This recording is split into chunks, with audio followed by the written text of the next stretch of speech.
Touchdown, Chargers!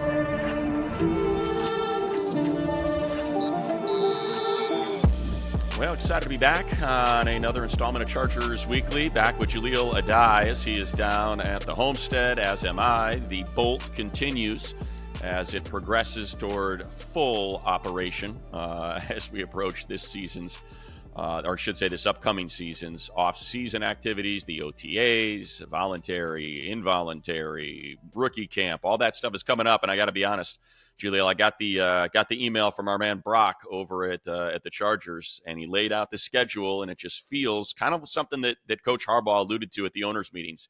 It's getting closer. You know, you get a date, you can circle that date. We know what the press conferences are going to be like, and it just feels like we're getting rolling, man. Like this thing is getting ready to roll, and we're going to have players back at the facility and guys to talk to. Yeah, I just alluding back to my playing days, right? Around this time, you know, the draft's coming. You're getting ready to watch the draft and see who's getting selected. Is it your position? Is it not your position? And then right now, you're in the thick of training. You're at it. Who's your trainer, whatever facility you're at, you're working out. You're putting in the work because OTAs is coming up, right? And you got to show up in shape. Obviously, the OTA's schedule is a little bit more dialed back than I would say you would do with your personal trainer. Really just more, you know, getting yourself dialed in. They almost start you all over again to ramp you back up because it's a system, right? They want to start you slow, ramp you up, and then get you into practice. So this is about the time where, you know, as an athlete, this is the time where it's like we took our vacations, but look, whatever we're doing in the offseason, it's time to start putting that work in. Yeah, how much, I think the big thing too, and I've said this before on Chargers Weekly, I don't think it bears repeating, but it does bear repeating, I should say. Like you got the same coaches back, man. You know, you lost Coach O'Leary, your safeties coach, but that was it. Otherwise, everybody else is back. I'm floored that Jesse Minter didn't get head coaching interviews. Absolutely floored. It's great for the Chargers, and I don't suspect it'll be that way next year if he does what I expect him to do. But just how much of an advantage that is, where last season you have an entirely new slate of coaches, every single one of them.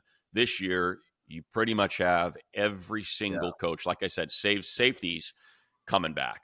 Yeah, it's really important. It's from a coach's standpoint and a player standpoint. Just speaking from a player standpoint, you know, you're going into OTAs and you're like, hey, we know this playbook already from the back of our hands. So now we're not just implementing, you know, the foundation. We're looking at ways we can tweak it, ways teams have beat us, and let's try to run, you know, different coverages. Let's try to tweak it a little bit in practice and OTAs and see how it is, right? See how it works. If it doesn't work, hey, then we go back to what it was. But when you have so much coaching changes and a lot of turnover, then you're playing. You're almost like babysitting, right? You're installing freshly. You're installing brand new terms, terminologies, techniques. When you have coaches who stay together and players who they brought back who know the system, you get to come in day one after working out and getting ready to, you know, for install in the classroom. You get to roll. You're cooking with hot grease already.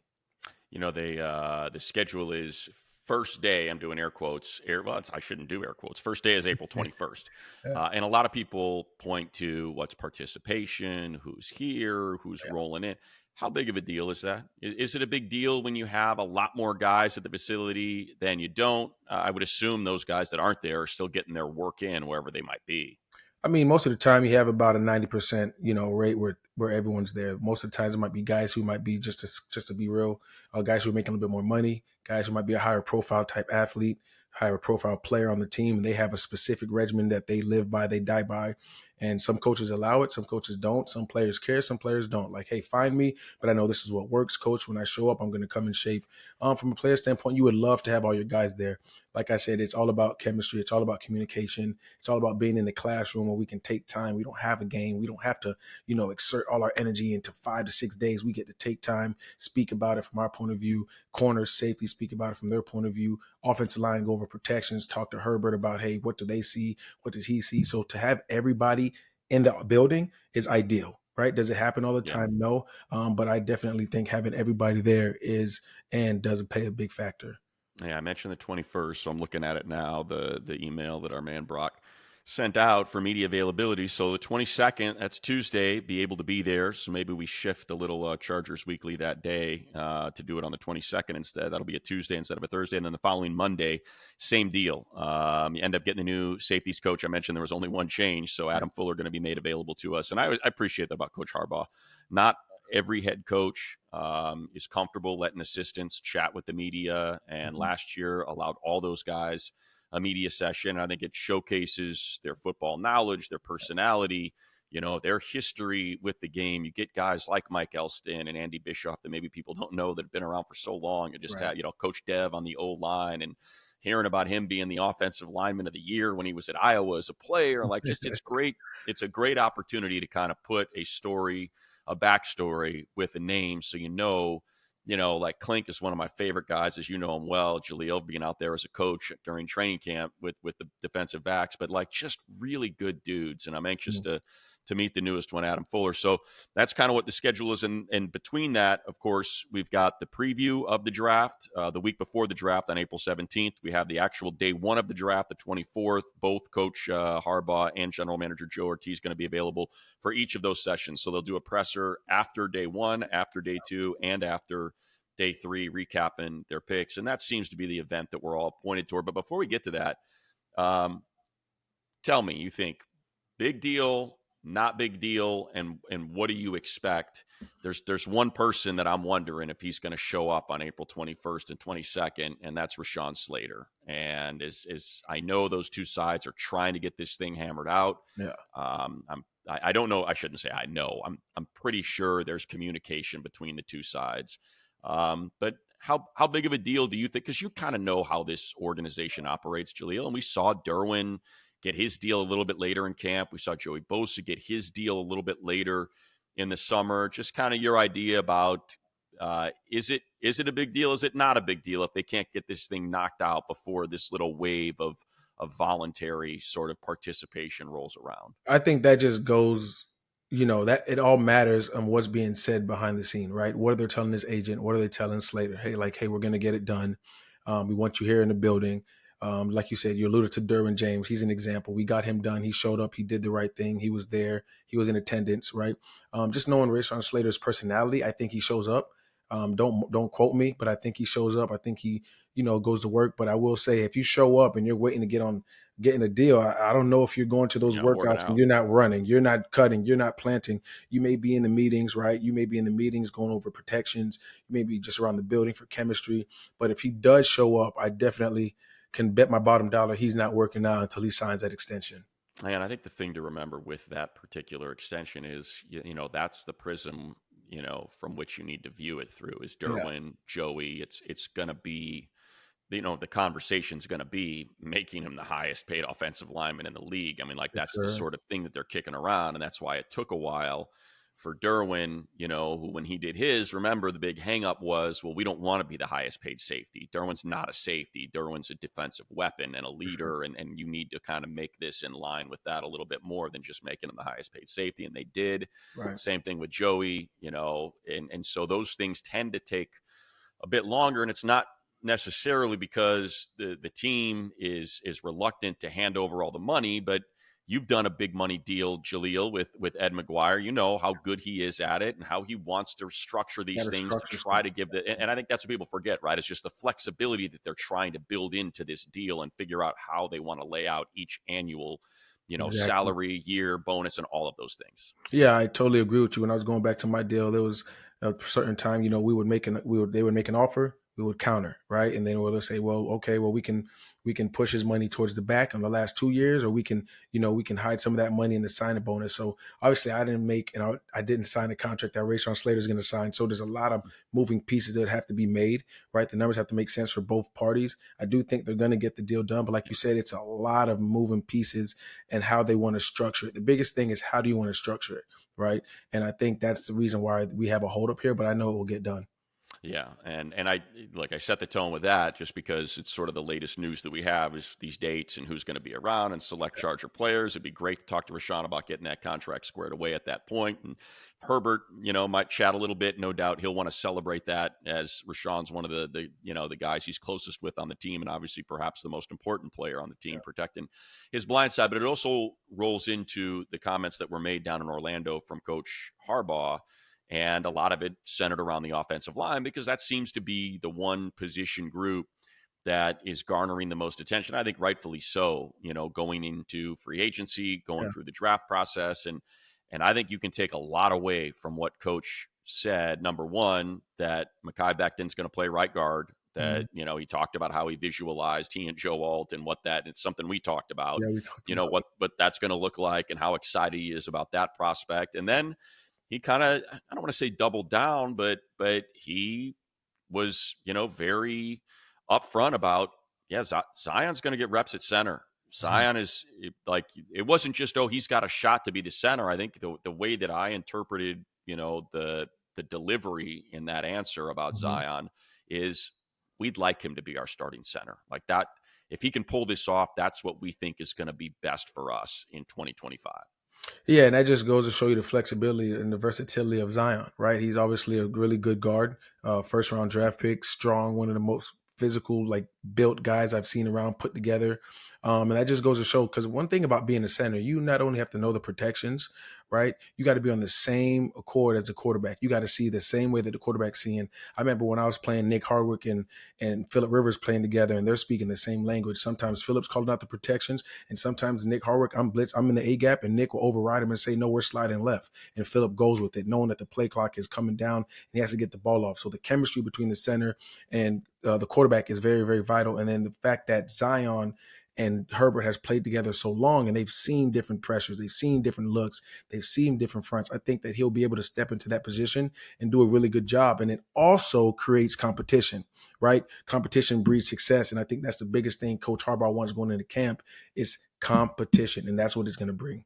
Yeah, and you mentioned the Hardwick Phillip Rivers connection, and then I just kind of think about how special when Tom Telesco made Corey Linsley the highest paid center in the league, plucking him in free agency, Yeah. and what that meant for Justin Herbert, having Mhm. a guy that was in the conversation as the best center in football, someone who took care of all the protections, like you said, was able to set things so Herbert could just drop back Play and ball. knock it out. And that's, like you said, in the case of Zion, look, we've talked about it. Like, what's plagued Zion is, the stunts, the twists, the gains, that's, just been a tick, you need it to be a tick faster. And Faster. I think, and look, you just said it was center, like you're responsible for a lot more of that A now. Like that's a lot lot, more. A lot right? more. And so that's sort of the interesting, to me, that's kind of the interesting backstory of them approaching, it through, well, let's see if we can get Zion to play center, because like you said, you don't get drafted 17th overall as an interior lineman unless you're A, incredibly athletic, B, incredibly smart, and C, incredibly strong. Like that's Strong how you get drafted in the for first round sure. as a and versatile as an interior lineman. And that's why really the only guy that's being discussed, and I guess in the case of Gray Zabel, he is a tackle, but he's a guy that can play all five positions because of his 32-inch arms. He's kind of being described as more of an inside, but he's really the only guy. Tyler Booker, after the athletic testing, was sort of shoved out of that first round. Like, well, if you're going to take a guard, you're going to want him to maybe test a little bit better than Yeah, what. because they're pulling, they're moving. Right. They're not statues, right? Playing guard, you're pulling, you're moving. It's counters, it's gap scheme, it's zone. It's a lot. People don't understand. Like these guys are 6'3", 300+ pounds, but these guys are very athletic and they're asked to do a lot of stuff. Get on the perimeter, right, and take on safeties, take on cornerbacks who show up on the edge. So you have to be limbo, you have to be limber, and you have to be able to move your feet, have good hips, and have quick feet. So a lot of times they get the rap that, hey, they're just a big bruiser, but these guys with all the different run schemes that the NFL has, come to and college football has come to, these guys have to be able to be very, very athletic. Yeah, you mentioned 6'2", 6'3". That's the thing about Gray Zabel is 6'6", Mm, 6'6", 300. So you could end up having, if that's the, and look, can I project him at 22? No, I think he'll probably get taken yeah. before that. He's just too clean a prospect, and there's too many teams that aren't necessarily interested in the home run in the first round. They're all about hitting doubles in the first round. Let's just, hey, we can take those, we can swing for the For sure. fences and maybe miss in the third and the fourth, and first round, don't miss, man. No, let's be Just for get you. sure. Yeah, and I think that's where Zabel kind of comes in, where he's a double that could, you feel really good about him being a double, Mhm. and he certainly could be a home run, especially if he ends up getting to center. Being talked about as a guy that can end up being the best center in the league in pretty short order, and we know how valuable that is. So I just don't know if he'll be there, but if he is, that to me makes so much sense. Because what did Coach talk about? Versatility. I have the quote: from him. We have so much versatility now with the inside players, guys that can play guard, guys that can play center. Mm-hmm. And then he talked about Trey Pipkins, like, oh, yeah, if Zion goes to center, Trey would probably be the first guy in line to be that For left sure. guard. And then, Sure. Bose becomes a depth piece at Which that you need. point. Which you need. So, and Zabel fits that. Tyler Booker, we talked about him. He's incredible. He's a massive human being and just a road grader, a mauler, would be fantastic in the run game.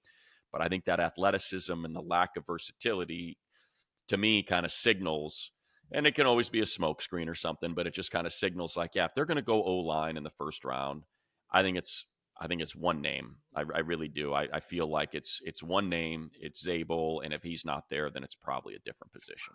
Yeah, and if they go first round, and if they go O-line in the first round, that sends shockwaves all across LA. Like, listen, this is what Harbaugh believes in. He talked about it, but not only has he talked about it, he's putting his foot right, one foot after another. Right, he wants to build this team from the trenches on out, and that's what he believes. That's the teams that he had in the past, very, very strong offensive linemen, and then he builds around that. So if they go first round offensive line, especially with the acquisitions that they've made in the offseason already with the interior offensive line, he's sending a whole message to all of LA like, listen, we talked about being physical the first year. We're really going to show you the second year. Yeah, I was with someone last night, and we were chatting, and he brought up a really good point. He said, the great coaches, they have their identity, they preach their identity, but Mm-hmm. not all of them are able to execute. For He's sure. like, and in week one, you guys went out there and it was right in front of you. You're trailing at the half to the Raiders, Yeah. and never get offline from what the plan is. Hey, Yeah. we don't make mistakes. We don't commit penalties. We don't turn the ball over. We're content to punt. We're Yeah. happy to kick field goals. And guess what? Eventually, we're going to get you. Mm-hmm. And what happened? They got him. Eventually, they got him. That pop, JK pops that run. They go up 9. They never shoot themselves in the foot. They never panic. They don't have bad holding or PI penalty. None of it. It was just right there in week one. Hey, Yeah. guys, it's halftime. I wonder what Harbaugh's saying at halftime. We're good. Yeah. We're good, man. Just keep doing what you're doing, and eventually we'll get them to make the mistake, and we'll flip the field, and we'll get some big plays. And there it was, the JK, and it just set the tone Oh. for the rest of. Just think about that defense all year long. Yeah, it was lights out. Like not a lot of Yeah. explosives. Not, it was just don't mess up.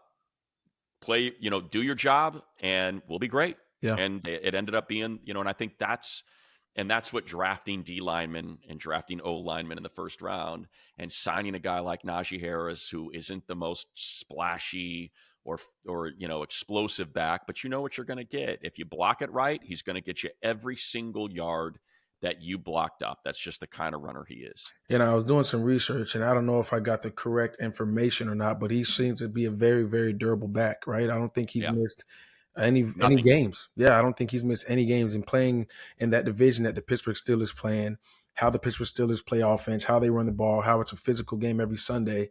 Listen, to not miss a game as a running back, you're doing something right. You're built right. You're taking care of your body. And one thing about it, like, you can't make the club if you're in the tub. And this guy is always available on Sundays. And that's what you got to love about him. His durability, and then he has more durability. So it's a really good pickup. Yeah, and again, you look at the signings, and they're reflective of what the messaging is. Exactly. The messaging isn't BS. It's not going to be pretty. No, it's not going to be pretty. But the thing about and I think the thing about Najee that could be pretty is, if you are his rookie year, he averaged over 4 yards per carry. I know for his career it's 3.9, but remember his rookie year he had Ben Roethlisberger. Even though Ben was a shell of himself at that point, at least he was still Ben Roethlisberger, right? Of course. Since then, you kind of look at the quarterback situation. And it's Mason Rudolph and it's Kenny Pickett, and last year it was a mix between Fields and Russell, and the O-line fell apart on him. And it's like, yeah, just go to that rookie year. And I think that's kind of what you want to point to as, all right, what's peak Najee? What does that look like? And that's something that can work, because every time you get on the ball, you got to commit resources, or he's going to turn 4s into 6s and 8s. And now you're really behind the sticks. And that's how you set up your play action. And that's how you set up your shot plays downfield, because Najee's moving the sticks effectively, right, and you're able to grind it out. And I think that's sort of, even just that style of play is something that they preached all last year, right? Mm-hmm. Greg Roman talking about we got to give Justin Herbert a run game, man. We owe it to this guy. That's the best way to make him the best version of himself. And I think what you just mentioned, availability, consistency, Yeah. that can trump the, hey, let's take a shot at some of these explosives in the run game. Let's get that's maybe a little less durable. And that's what I meant when I said pretty. Is like you're looking for a guy who's a home run hitter. But I'm gonna tell you right now, when I played the game of football, right, in this National Football League for a long time, and we let 4 yards of pop in the run, we're getting our butts chewed at halftime, right? Because Right. 4 yards of pop, you're not playing behind the sticks anymore, right? Now it's 2nd and 6, and now this is what we call waste downs. They can hit you with screens, they can hit you with shots, because even if they don't gain anything on 2nd and 6, it's still a manageable third down, right? So 4 yards of pop is nothing to shake a stick at. That's good, Right. right? You want that. If you're Yeah. allowing 4 yards of pop as a defense on first down, you are going to have a long Sunday, right? So I don't want the fans and I don't want people who are Charger Nation to overlook and be like, hey, well, that's only 4 yards of pop. And no, we want explosive. Well, just alluding back to that week 1 game, right? 4 yards of pop is like a heavyweight fight when you're punching to the body, to the body, to the body. And then you go to the head after you wear them down. And then now you're looking at 6, 7. And then now you're looking at game breaking touchdowns. So I think that point that you made is really, really valuable. And it's something that the Charger Nation should really be appreciative of. Yeah, I don't think it's going to preclude them from drafting a back. I know, the name of Marion Hampton's been thrown out there a lot at pick number 22, and people are like, really? Take a running back in the first round? You just signed Najee. You've got Hassan Haskins. You got Kamani Vidal. You got so much out of JK last year at the back, and it's like, and then, as I'm interacting with some people, they're like, well, if I look at the PFF grades, he's a much better zone runner than a gap runner. It's like, well, remember, man, it's what these guys are asked to do. They are operating in an offense where they are asked to do a certain thing more than they are a certain other thing. And you don't know if the O linemen are blocking up the Right. gap plays as well as they are the zone Yeah, don't play. get me Like, started on PFF. Please don't, yeah. Marty. Please And don't. it's and look, and I like, there's a lot of stuff they do that I Of really, course. really like.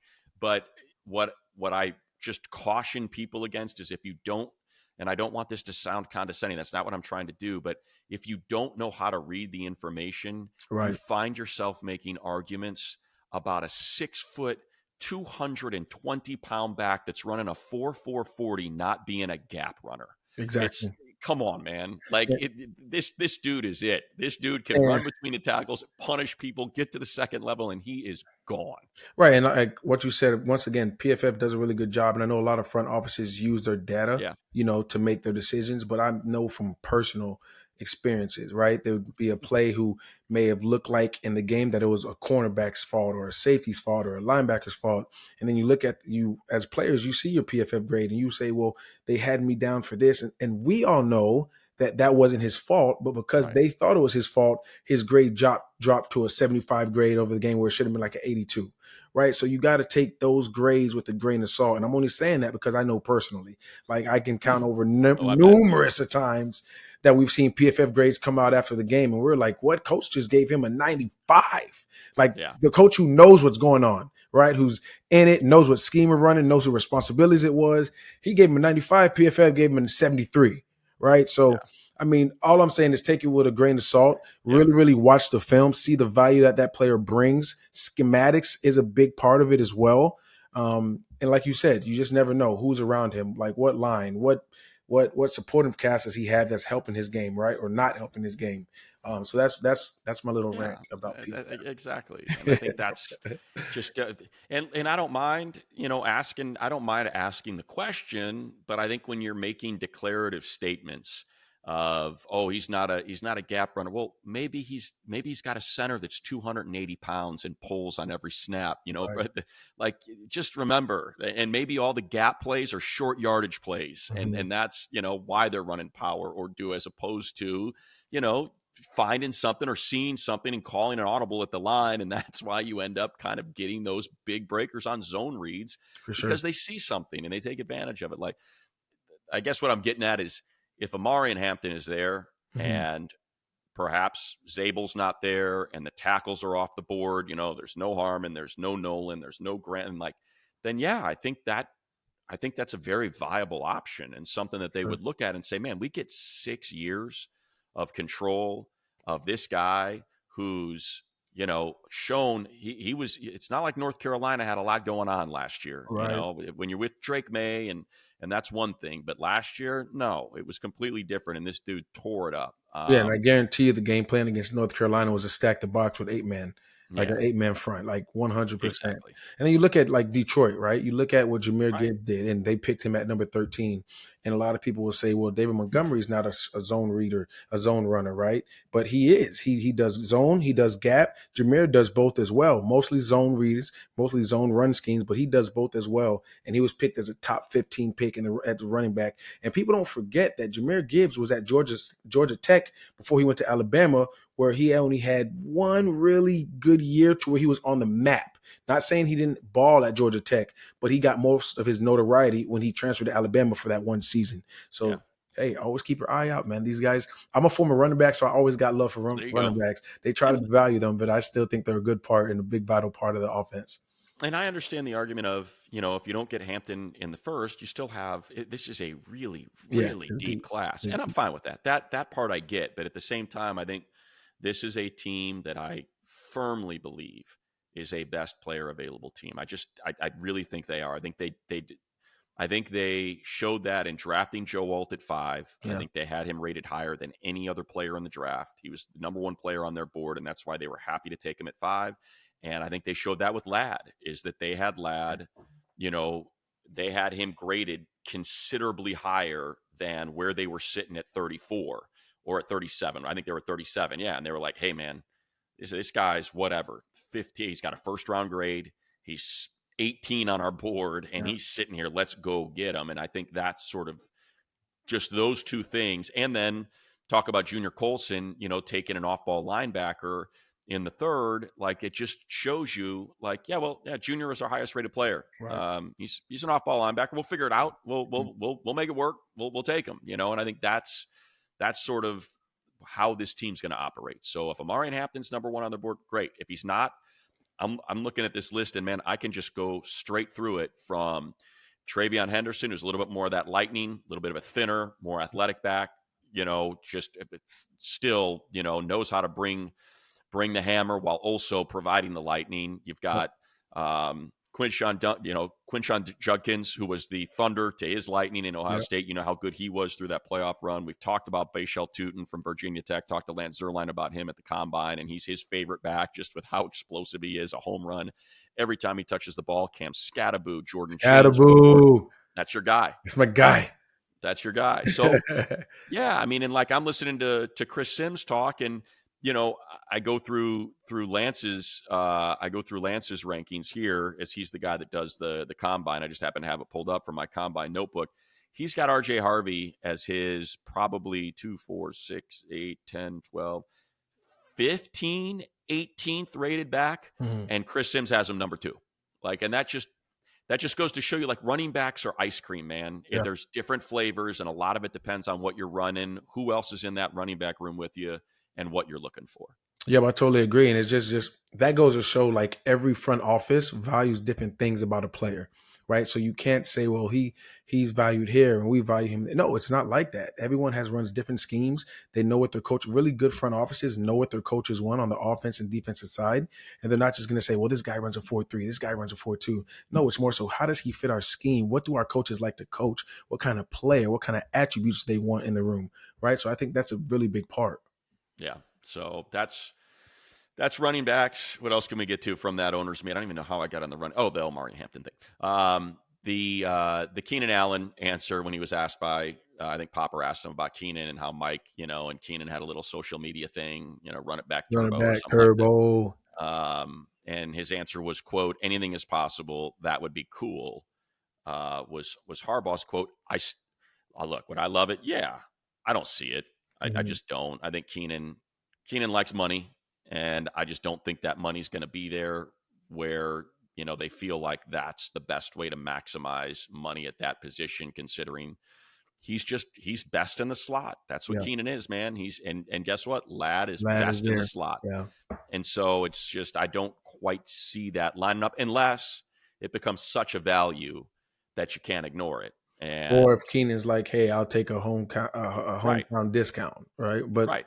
Keenan, even quietly with the Bears last year, is still putting up crazy numbers. Yeah. He's still drawing double teams. He still has some of the nastiest routes. He knows his value. I know Keenan. He knows his value, right? At the end of the day, he knows he's still one of the top receivers. You have to game plan for him, right? And he's going to come to the table like, unless he's made a lot of money in his career, right? So unless he's like, hey, I want to come back to LA, my family loves it here. I love the organization. I'll take a hometown discount. So that's Yeah. the only that's the only way I would see it. And again, I always pointed out it's not a negative. I kind of look at where he is and maybe what he wants and what the Right. Chargers have and what they would want, and I just don't quite know if it lines up. Most That's definitely. sort of what I'm getting at. And I think the big issue though with the Chargers and the wide receiver position is it's not it's a tricky year. It's a real tricky year for wide receivers. It's not like last year where man, Ladd is the ninth or the 10th pass Mhm. catcher taken if you include Bowers in there, and he's incredible. And so were most of them. Brian Thomas Jr. and Marvin Harrison Jr. and Roma Dunze and Malik Neighbors. Neighbors. Yeah. And like they were all good, man. Yeah. They all worked out. And this year, in talking to people around the draft, it just doesn't feel like that. It does not Agreed. feel like you look at Golden and Igbuka and Burden and Burden T from Mac Burden, as yeah. like ones. Like I don't think you draft one of those players and they come in and you're like, oh yeah, they're better than Ladd. Right. Like I don't think No, any I of agree them. with you. I agree with I you. right, and so I think that's so what I'm doing is this sort of process of elimination here in the first round, right? So I think that would be, unless T Mac slides because he'd be such a perfect fit in that room because of what he does and Right. how that would complement Q and Ladd, and you'd have For that sure. that young receiver core. Outside of that, I just don't quite see it. I think that's more of a later round. Let's see if Higgins slides to us, which I don't think is going to happen. I'm hearing people say that they think he might sneak into the first round, or a very high second round pick that some just kind of like what he has to offer. I still get a little nervous about Big 12 receivers, but that's just me. Little scar tissue there. So I think that gets pushed aside. Tight end's the most interesting one, Yeah, right? yeah. Because you sign, and I like Conklin, man, and I'm sure you went back and watched, Hey, kind of what Conklin's, the hey, fire up. Congrats to Conklin, man. Central Michigan Chippewa, fellow Chippewa. Fire up, that's right. Chip. Let's go. Exactly. So man, Yeah. this super underrated. I think he was a guy that was a potential Charger a few years ago when they were doing these 1-year deals, Hmm. with Everett, with Cook, with those guys. I'm sure Conklin was already in that conversation. So some of the people left over in the front office that were here under Tom probably had already done a lot of work on him. Right. Granted, he's a little bit older, but I thought he put together a really good season last year. And I think that allows you to not feel the pressure if you feel like you got to trade up to get Colston Loveland to be like, you know what, we'll be all right with Disley and Most Conklin this definitely. year. Let's go ahead and take. And I know, last week we talked about it. Last time we were together, we were talking about, well, we weren't talking about, yeah, we were talking about tight ends because we didn't have Tyler Conklin yet. The last time we were together, Jahleel, he signed like 5 minutes after we signed off. But I think what you're looking at is now I feel a lot more comfortable taking that second round guy, taking that third round guy and saying, you're good, man. Let's give you a year. We'll give Right. you a year to develop. We'll get you with Bischoff and we'll get you with Sanjay, and we're going to work with you and just kind of get things right. And you don't have to feel pressure to get out there because you were a first round pick, Colston Loveland, and play, Exactly. all these snaps and get your 100 targets and get your 70 And catches and block. 800 yards. Yeah, these are men you're going against, right? So there's a little bit of that Right. that curve, right? Coming from college, and yes, you're going to be the pass catching tight end, but there's going to be some downs. You're going to be 12 personnel, and we're going to run zone, and we got to run the ball, right? And you got to cut off the backside. So it's listen. I watched Conklin play. Obviously, a Central Michigan grad, same university that I came from. Um, being with the Jets, very good route runner, reliable hands. He's very Yeah. productive, right? So the fact that you did say that, and you can slide right second round, third round, and you say, look, we still can get a gem in the second round, third round. You just never know, right? This is the Right. draft. These guys do their homework. Some guys may slip. And then you get a gem who can come in and they're not forced into action. They can learn how to be a pro. They can learn what it means to study the film. They can learn about protections, how these defensive ends rush, right? So I think if there's a position that the Chargers feel that they need to address more than that in the first round, whatever position that may be, right? I think that they filled the gaps with Disley being that blocking tight end, Conklin, being a reliable target, more Right. reliable target than Herbert had last year at that position, No doubt. respectively, right? You can go in another direction. Yeah. And I think it's funny how it works, man. Like it's so that I've been covering the draft for 15 years now, man. And, when I was doing it for NFL Network and now that I've been doing it with the Chargers, it's just strange. You'll have like your initial wave and these talking points and narratives and storylines of deep tight end group, man, and then all Yeah. of a sudden it swings and people are like, it's not really that deep. I dug into the tape and I think people are they're Mason Taylor's there's just way too much heat on him for what the production was. And Arroyo's an athlete, but again, production. And then it's like you start Fannin, I know he led the nation in receiving, but he's kind of squatty and I don't know.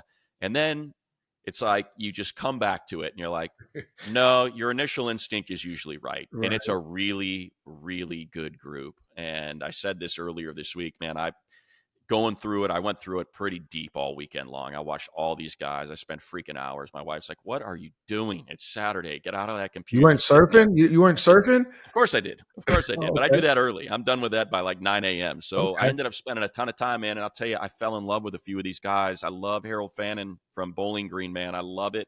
And I know you love it too, because let's go Mac. Mac, let's Let's get the go. Mac. Let's get the Shack of the Mac. But yeah, so Harold Fannin, I thought, I went back and watched some Ferguson from Oregon, and I'm watching even Gunnar Helm, who's like projected as a fifth rounder or something. He's making some big plays for Texas on their march to the playoff and a hope of a national championship. Mason Taylor is so smooth Yeah. and just, man, his hands are so soft, and you can just see how good that guy's going to be. So it's like, if you don't get Colston Loveland or Trey Warren in the first round, don't freak out. I Right. feel like one of those guys is going to be at 55, and I wouldn't be surprised if they focused on that pick a little bit more than 22 for that position.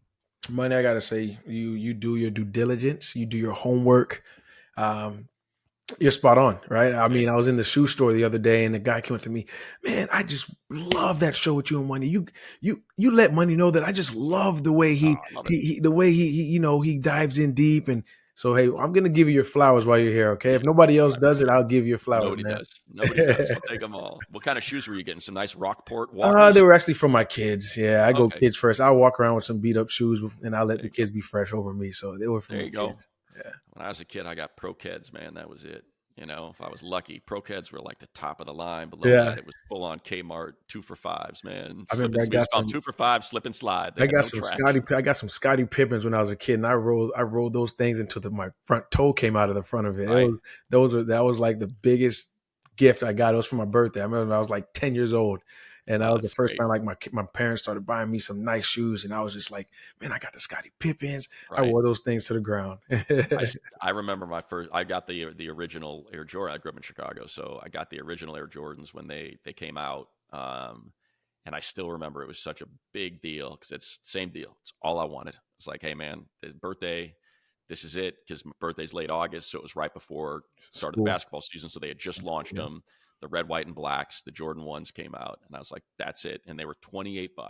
And I can remember how big of a deal it was. It was like 28. You want a pair of shoes for $28? You got to be kidding me right now. Yeah, not a chance. It's like, that's all I want. Yeah. Just I'll pay for half of them. You pay for the other half. It'll be my birthday present. We'll knock it out. And I had my Jordans, and that was like truly the first pair of nice, like high end kind of shoes You're that I flying owned high.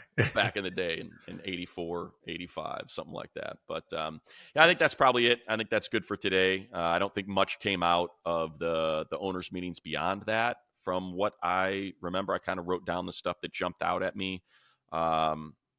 Yeah, from what Harbaugh said, unfortunately, he got peppered with questions from a bunch of kooks that were asking him about the University of Michigan and the Broncos and the J.J. McCarthy and the Vikings media. And it's like, dude, go back to your own table and talk to Kevin O'Connell. I know that's Some right. clown asking him about freaking how good is Bo Nix? How impressed were you with what Sean Payton did with Bo Nix? Shut up. Go ask Sean Payton. He'll tell you how great he is. We're not talking about the Broncos over here. Exactly. So, yeah, we'll keep digging deeper, man, because it's gonna, A, the smoke screen's gonna get thicker, and B, I think we'll start to kind of figure out a little bit more and more as the date draws nearer, the April 24th, first round of the draft. Is it D tackle? Is it D end? Is it tight end? Is it running back? We'll keep breaking it down, but Or is it corner? Or is it corner? Well, see, I just feel like Will Will Johnson Johnson, I and Jahdae know Barron, they're he's going to be not going to be. gone. Yeah, he's a top 10 guy, Yeah. automatic.